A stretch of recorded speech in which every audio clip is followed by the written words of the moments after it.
ধীরে ধীরে ব্লিডিং বাড়তে থাকে রাফিয়ার।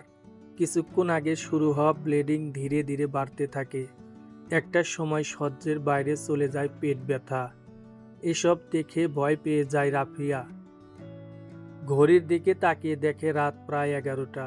শোভনকে ডাকবে গিয়েও থেমে যায় সে।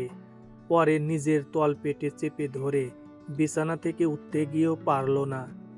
ব্লিডিংয়ের সাথে পেট ব্যথা যেন তীব্র থেকে তীব্রতর হচ্ছে। এমন সময় কি করবে ভেবে না পেয়ে অবস্থা খারাপ দেখে বাধ্য হয়ে শোভনকে ডাক দিল।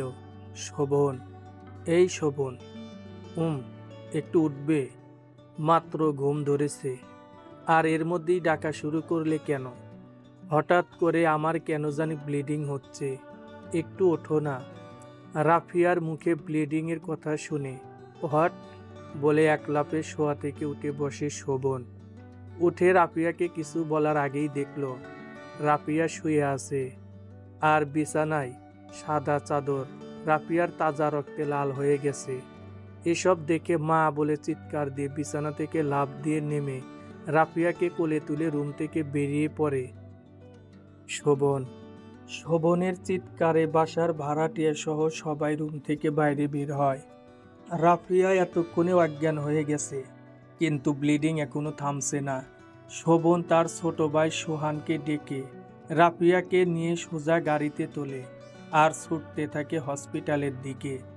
রাফিয়ার হঠাৎ ব্লিডিং শুরু হওয়ায় সবাই হতবাক। সবার একটাই ভাবনা, সন্ধ্যা অবধি সবই তো ঠিকই ছিল, ব্লিডিং হওয়ার মতো তেমন কিছুই তো হয়নি। তাহলে হঠাৎ রাফিয়ার কি হলো? রাফিয়া শোভনের স্ত্রী, 5 মাসের অন্তঃসত্ত্বা সে। আজ হঠাৎ রাফিয়ার ব্লিডিং সবার কপালে বাজ ফেলে দিয়েছে। সবার মুখে অবাক হওয়া ছাপ স্পষ্ট। আর অবাক হবেই না বা কেন? শোভন বাড়ির বড় ছেলে। রাফিয়া এবং শোভনের বিয়ের বয়স প্রায় 8 বছর। গত 8 বছরে একটা সন্তানের জন্য কত কিছুই না করেছে শোভন ও তার পরিবার।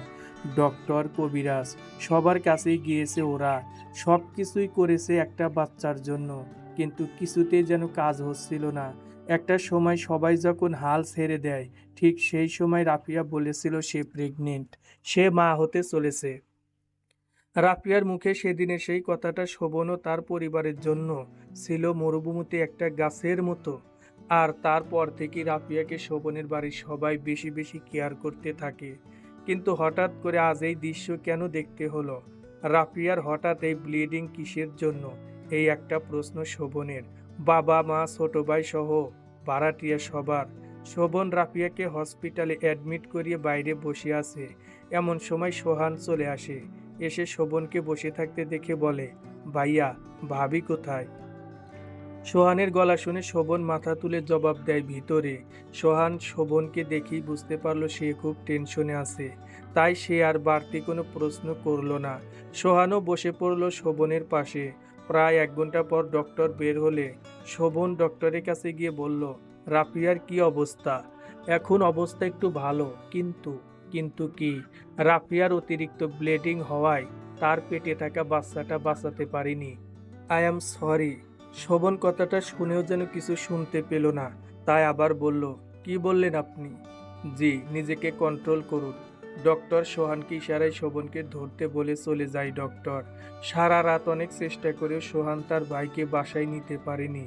এমন সময় হঠাৎ সে ফজরের আজান শুনতে পেল, তাই শোভনকে নিয়ে হসপিটালের মসজিদে গিয়ে ফজরের নামাজ আদায় করলো। নামাজ শেষে আবার রাফিয়াকে রাখা রুমের সামনে চলে আসে শোভন। আর সোহান গিয়ে ডক্টরের সাথে কথা বলে নিল রাফিয়াকে কখন বাসায় নিয়ে যেতে পারবে। তারপর সোহান শোভনকে বুঝিয়ে বাসায় নিয়ে আসে।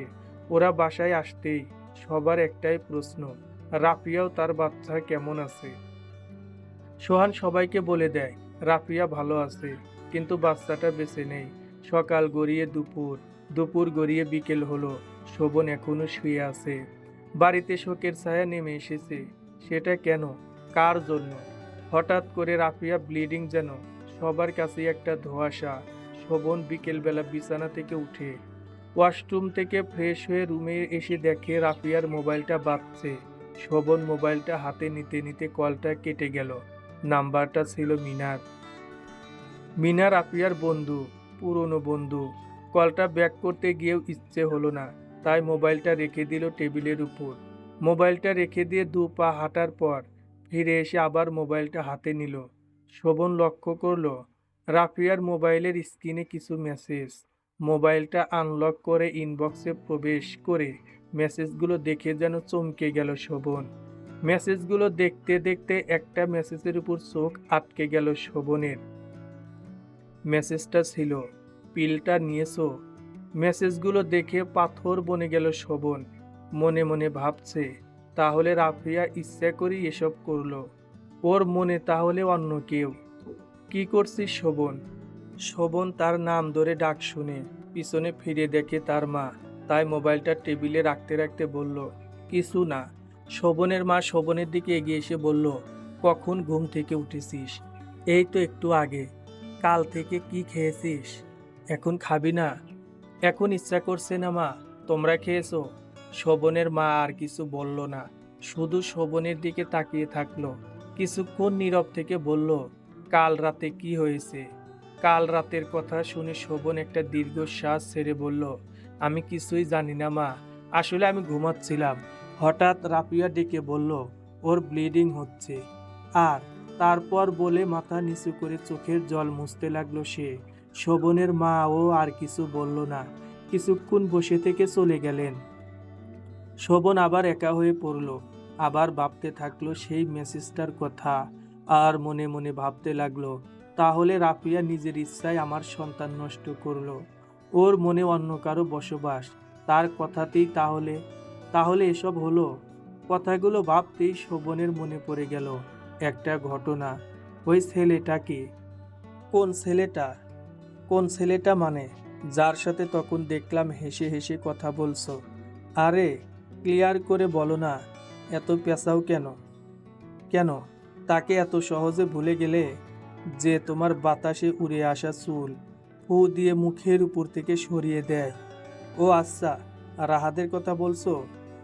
তোমার সমস্যাটা কোথায় জানো? তোমার মাঝে কোনো আধুনিকতা নেই। আরে রাহাত আমার বন্ধু, ওর সাথে একটু কথা বলছি, আর তুমি সেটাকে ইস্যু করে আমার কাছে আসছো প্রশ্ন করতে। আসলে আসলে কি? তোমাকে বিয়ে করাই সবচেয়ে বড় ভুল আমার। কথাটা বলেই ঘর থেকে চলে গেল রাফিয়া। শোভন মাথা নিচু করে বিছানায় বসে বসে ভাবছে, হয়তো সেটাই রাহাদর বন্ধু। আমারই ভুল ছিল। এই কথাটা তখন ভুল মনে হলেও এখন সেটাই শোভনের কাছে ঠিক বলে মনে হচ্ছে। এসব ভুল ঠিক ভাবতে ভাবতে মোবাইলে কল আসে শোভনের। কলটা পিক করে, হ্যালো, কেমন আছেন শোভন সাহেব? শোভন চুপ। লোকটা আবার বলল, কি হলো, কথা বলুন। জি বস, ভালো আছি। আচ্ছা, আপনি কি কিছুদিনের জন্য সিলেট যেতে পারবেন? অফিসের কিছু কাজ আছে। আসলে বস, আমি একটা সমস্যার মধ্যে আছি। আমি পারবো না। ওকে, তাহলে আপনাকে এদিকটা সামলাতে হবে। জি, ঠিক আছে। হুম, আচ্ছা, আপনার প্রবলেমটা কি জানতে পারি? পার্সোনাল প্রবলেম বস। ওকে ওকে, রাখছি। হুম। 7 দিন পর রাফিয়া এখন বাসায়। গত পরশুদিন নিয়ে আসা হয়েছে তাকে। রাফিয়া একা বেলকনিতে দাঁড়িয়ে আছে। শোভন রুমে এসে রাফিয়াকে বেলকনিতে দেখে রাফিয়ার কাছে চলে আসে। রাফিয়ার পাশে এসে কিছুক্ষণ দাঁড়িয়ে থেকে রাফিয়া বলে ডাক দেয়। ডাক শুনে রাফিয়া হুম বলে পিছনে ফিরে তাকায়। রাফিয়ার মুখটা দেখে মুহূর্তেই সব ভুলে যায়। এত মায়াবী চেহারার মানুষ কি করে এসব করলো? সে ভাবতে থাকে, কি হলো, কিছু বলবে? হুম। কি? সেদিন রাতে কি হয়েছে? আমি জানি তুমি আমাকে কি বলতে চাচ্ছ, কিন্তু আমাকে একটু সময় দাও, ভেবে দেখি। মানে? কিসের সময়? কিছু না। খেয়েছো? হুম। কিন্তু শোভন কিছু বলতে গেলে রাফিয়া না শুনেই সেখান থেকে চলে যায়। শোভন হা করে দাঁড়িয়ে থাকে আর মনে মনে ভাবতে থাকে, রাফিয়া কি নিয়ে ভাবার সময় চাইলো? সে কি আমাকে অন্য কারো সাথে কম্পেয়ার করছে? আমাকে নাকি তাকে বেছে নেবে সেটা ভাবছে? দেখতে দেখতে 1 মাস চলে গেল। আর এরই মাঝে শোভন রাফিয়ার মাঝে এখন একটা দূরত্ব তৈরি হয়ে গেছে। ওরা এক ছাদের নিচে, এক বিছানায় শুলেও এখন আর তাদের মাঝে সেই ভালোবাসাটা নেই। যা ছিল বিয়ের থেকে শুরু করে 5 বছর পর্যন্ত। শোভনও রাফিয়ার ব্যবহারে বুঝতে পারছে রাফিয়া এখন আর তার নেই। তার ভিতর এখন এখন অন্য কারো বসবাস। সে এখন কল্পনায় অন্য কারো বুকে মাথা রেখে ঘুমায়। একদিন শোভন অফিসে যাওয়ার জন্য তৈরি হচ্ছে, এমন সময় রাফিয়া এসে বলল, অফিসে যাচ্ছ? কেন? একটা কথা বলার ছিল। বলো। তুমি হয়তো এতদিনে বুঝে গেছো আমি আর তোমার নেই। আসলে শোভন, এই 1 মাসে আমি শুধু ভেবেছি, কেউ কি একজন ছেড়ে অন্য কাউকে ভালোবাসতে পারে? কারণ আমি তো তোমাকে ভালোবাসতাম। তাহলে রাহাত কি করে এলো মনে? তোমার ভালোবাসায় তো কোনো খ্যাত ছিল না। তাহলে কিভাবে কিভাবে রাহাত আমার মনে জায়গা করে নিল? এই উত্তরটার জন্যই আমি সময় চেয়েছিলাম। ও, তাহলে এখন পেয়ে গেছো? না, পাইনি। তবে এটাও ঠিক, এখন তোমার চেয়ে আমার মনে রাহাতের জায়গা বেশি, তাই? হ্যাঁ হ্যাঁ, হয়েছে। আর বলতে হবে না। আমি সেদিনই বুঝে গেছি, যেদিন তুমি আমার থেকে সময় চেয়েছো। তোমার ডিভোর্স পেপার চাই তো? রাফিয়া মাথা নিচু করে টেবিলের ড্রয়ারটা টেনে দেখো। কি? হুম আমি জানতাম তুমি এই কাগজটাই একদিন চাইবে, তাই আগে থেকে সব রেডি করে রাখছি। একটা কথা বলবো রাফিয়া? হুম আমার সন্তানটাকে মেরে ফেলা কি খুব প্রয়োজন ছিল? রাফিয়া কোনো উত্তর দিল না। কারো সুখ কেড়ে নিয়ে সুখ খুঁজে পাবে? রাফিয়া এখনো চুপ। কথা বলো। আসলে থাক, কি বলবে আমি জানি। তবে সুখী হও, এটাই চাই। আর আমি পেপারে সাইন করে রেখেছি, তুমিও করে নিও। চললাম, অফিসের টাইম হয়ে এলো। আর তোমারও আমারও। কি? ওই, আমাকে মন থেকে পার্মানেন্ট মুছে দিয়ে রাহাতকে বসিয়ে নাও একটা সাইনে। বলেই শোভন রুম থেকে বেরিয়ে যেতে লাগলো। হঠাৎ থেমে গিয়ে বলল, আজকেই চলে যাবে? হুম আচ্ছা, তাহলে তো আর দেখা হবে না। ভালো থেকো, নিজের খেয়াল রেখো। বলেই চলে গেল। শোভন রাস্তায় একটা রিক্সা ধরে অফিসে যাচ্ছে। একটু কষ্ট হচ্ছে, তবে খুব বেশি নয়, কারণ এই দিনটার মুখোমুখি সে হবে সেটা আগে থেকেই জানতো। অফিস শেষে বাসায় ফিরল শোভন। বাসায় এসে মা, ছোট ভাই সবাইকে সবটা খুলে বলল। তারপর নিজের রুমে চলে আসলো। রুমে প্রবেশ করতেই কেমন যেন বুকের বাঁ দিকে একটা মোচড় দিল। সামলে নিয়ে খাটের উপর বসলো। ঘরের চারদিকে তাকিয়ে দেখলো সব ঠিকই আছে, কিন্তু একটা দামি জিনিস বাদে। তারপর ভাবলো, আরে সেটা তো এখন আমার না। তাহলে? ধপ করে শুয়ে পড়লো শোভন। চোখ দুটো বন্ধ করলো। আরে, তুমি মাত্র অফিস থেকে আসছো আর এসেই শুয়ে পড়লা? একটু ক্লান্ত লাগছে। যাও, উঠে ফ্রেশ হয়ে আসো। একটু রেস্ট করি আগে। আমি উঠতে বলছি। ওকে, প্লিজ। না, হবে না। ওকে, আমার হাত ধরে টেনে তুলে দাও। হুম তোমাকে তুলতে যাই আর তুমি দুষ্টুমি শুরু করো। ওকে, আমিও উঠবো না। খুন্তি গরম করছি, দাঁড়াও। আরে না, আমি উঠছি। বলে তাড়াতাড়ি উঠে দাঁড়ায় শোভন। কিন্তু আগের মতো আর রাফিয়া দরজার পাশে দাঁড়িয়ে মুচকি হাসছে না। দরজার পাশটা পুরো ফাঁকা আজ। কোনো দিন আর রাফিয়া শোভনকে এসে এভাবে শাসন করবে না।